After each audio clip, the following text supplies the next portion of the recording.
Hai, Assalamualaikum.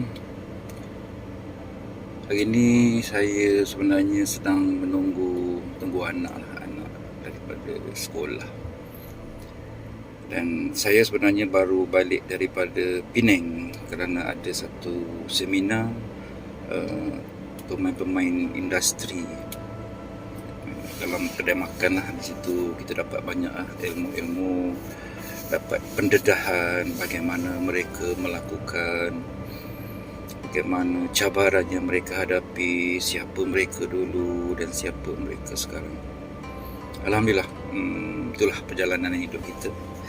Kita rasa kita nak belajar, kita pergi. Seronok jumpa kawan-kawan baru.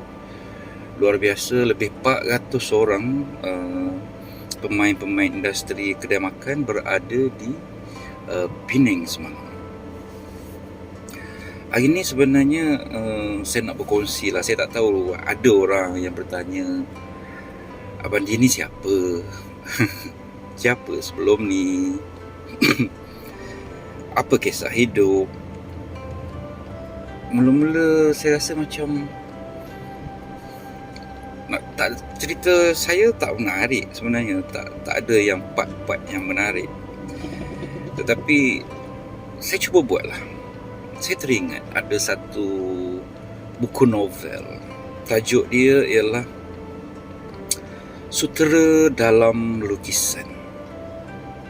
Sutera dalam lukisan ni ialah, kalau kita faham, saya dah lupa apa kandungan dia, tetapi tajuk novel itu masih kekal lah.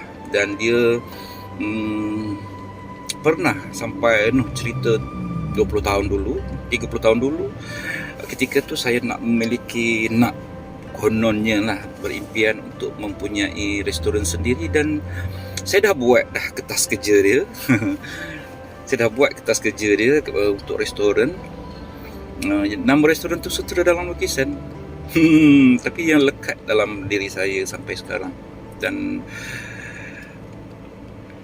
sutera dalam lukisan ni apa kalau kita faham? Sutera adalah sesuatu benda yang mahal. Dalam lukisan adalah satu benda yang menggambarkan perasaan penulis, apa yang pelukis tu nak tulis apa. Itulah lebih kurang pahaman lah. Kita pun tak tahu apa sebenarnya kan. Kalau saya rasa orang kata ceritalah apa dia. Kalau saya bercerita seorang-seorang kepada seorang-seorang, dia tidak boleh jadi simpanan. Jadi saya cuba membuat video ini dan saya akan masukkan ke dalam YouTube. Bukan saja untuk saya menontonnya semasa hayat saya, dan inilah peninggalan-peninggalan yang saya tinggalkan untuk anak-anak, untuk cucu nanti. Kalau mereka rindu pada saya, mereka boleh tengok dalam video-video yang saya simpan dalam YouTube. Dan apa yang boleh belajar dari kehidupan saya. Itu saja matlamatnya. Saya nak bermula 45 tahun dulu. Kita ambil lah story dia ABC. Tapi of course lah, dia bila sampai ke part tertentu dia akan melompat-lompat lah nanti kan. Kenapa memori itu kekal dalam kita punya ingatan? Dan saya pun kadang-kadang bertanya orang, adakah kalau kita berumur 4 tahun, memori itu kekal dalam ingatan kita?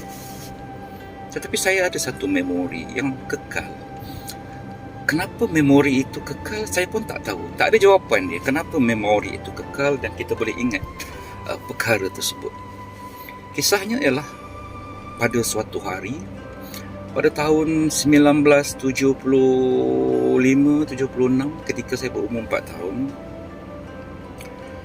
saya berada dalam sebuah kampung di Terengganu bersama ayah dan mak saya, sedang menunggu untuk berangkat ke Pahang.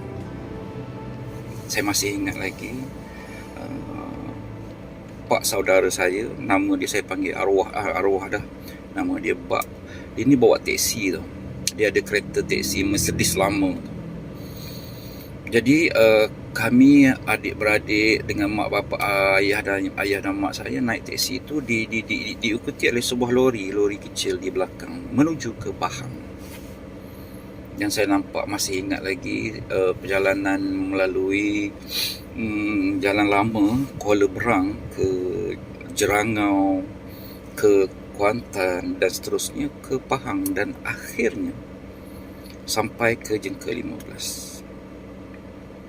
Kami sampai di sebuah pejabat, dan di situ ada orang yang menunggu kami. Kemudian dia membawa, bertanya lepas ayah dah cek semua kan, dia membawa kami ke rumah yang ditetapkan kepada kami melalui jalan tanah merah, dan pokok kapal terbang dia setinggi orang dewasa.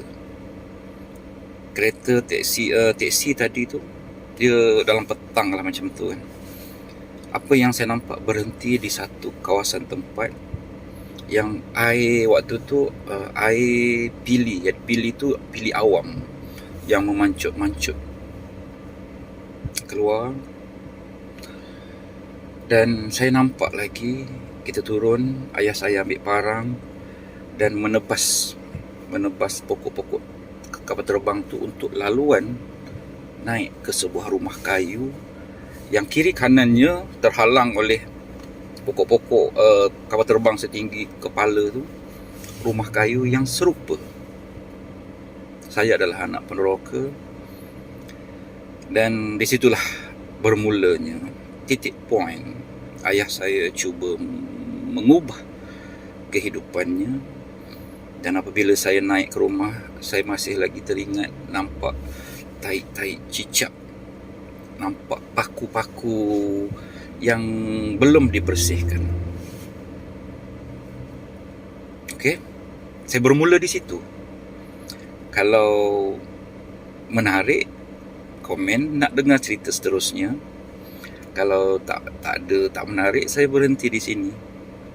Cerita sutera dalam lukisan, kisah perjalanan yang saya ingin kongsi untuk anak-anak saya dan mungkin orang lain yang boleh mengambil sedikit iktibar di dalamnya. Okey, kita ke part seterusnya. Thank you.